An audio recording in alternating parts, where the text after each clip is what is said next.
Howdy, good morning. I want to share a couple things with you guys today. I'm also going to let you behind the curtain a little bit. First things first, tomorrow and Monday, these live videos will be done remotely. I'll be on the road because Team Myers is heading out for another Christmas adventure. This is something that we started with the kiddos a couple years ago in lieu of a lot of gifts or an over-the-top big present. We do family trips, and we like to do them close to Christmas. And the first year we went to Washington, D.C., and this year we're going to Big Bend National Park. Went to Big Bend about a year and a half ago on a little solo adventure. That was a lot of fun. And my son has really wanted to go since I got back and told him all about it. He's really wanted to go, so we're going to do it. Really pumped up about that. The other thing I wanted to share, again, going back to Storyboard, my 8-week challenge journal that I had never gone through until now. Somebody asked me the other day, they said, "Are you enjoying that?" And I told them I really am. It's well done, whoever put this book together. The lesson that I'm going to talk about today is week number 2. When is the last time I ... And it has a list of things, and you're supposed to fill in when the last time you did that was. For example, the first one is, when is the last time I watched a sunrise? And I just wrote, this morning. There were 2 on here that bothered me, though. When is the last time I volunteered?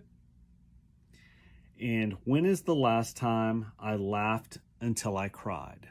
Now, this is me letting you behind the curtain. I'm actually going to read my journal entry after I filled that out. I don't let people read my journal or journals. I have several. This is free writing. This is me throwing up on a piece of paper, but I think this is germane to the conversation. This is what I wrote. I understand the point of the exercise. It's crazy not being able to remember. That's the goal of that challenge. If you can't remember, you need to go and do it now. The ones that stood out to me and that I left blank were volunteer and laugh until I cried. I used to volunteer a lot. I hardly do it at all now. Why?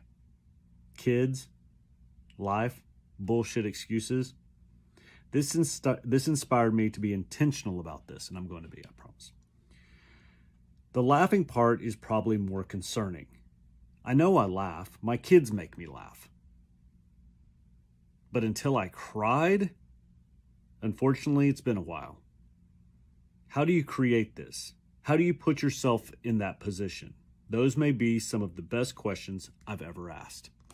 I remember laughing until I cried when I was a freshman in high school. Greg Jones, shout out to Greg Jones. We're in the library and something happens and I cannot stop laughing and tears are rolling down my face. I know I've laughed until I've cried since then, but that's the one that stands out to me.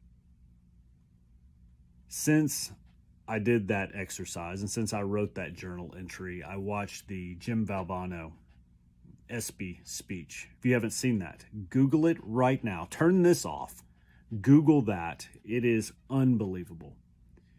And the advice that he gives to people, encouraging them to laugh every day and encouraging them to move themselves to tears, just reinforced the importance of that.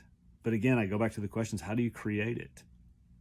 How do you put yourself in a position to laugh until you cry? I wish I knew, because I would do it in a second. I love to laugh. And my kids do make me laugh a lot, out loud. But to the point of crying, that's a laugh. That's a memorable laugh. Anyway, again, just wanted to share that with you guys today, let you behind the curtain, read my journal to you. Thank you for watching. Always appreciated. Short, sweet, every single day right here at 8:05. I've been thinking about changing the time as well. Maybe doing it a little bit later, 8:45. I don't know, throwing that around. Make the important things important. Remember, love wins. The next time you see me, I will be on the road somewhere in far west Texas. Have a kick butt awesome day. See ya. Bye.